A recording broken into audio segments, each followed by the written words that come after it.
Logarithmic Differentiation, Part 2. When we have the situation where y is some function of x to the g of x power, and f of x and g of x are not constant, we must use logarithmic differentiation. So if we have some function to the power of another function, and there are variables in this function in the base and variables in the exponent here, then the only way to get at this is to use logarithmic differentiation.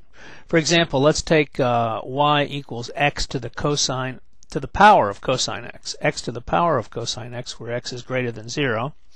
And the first thing we do with logarithmic differentiation is, of course, we take the log of both sides, don't we? And there we've done it. I've taken the log of y, log of x, cosine x. Now I get to use the property that the log of a to the b power equals b times the log of a. In other words, I can bring this cosine of x out front. And now I have a product instead of a function to a power.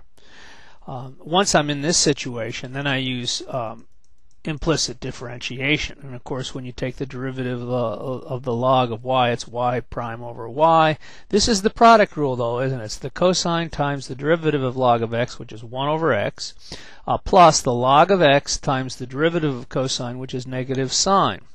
Now I'm going to simplify this, put the negative out front, and put the cosine on top in the next step here. So here it is simplified somewhat. Okay, now we want to solve for y prime, so I multiply both sides by y to get rid of the y, and I end up with this expression. And then finally, we know what y is because from the original problem was y equals x to the cosine x, so we substitute that in for y, and we have our answer. I recommend you go back and see if you can do this whole thing on your own, pausing the movie as you go along.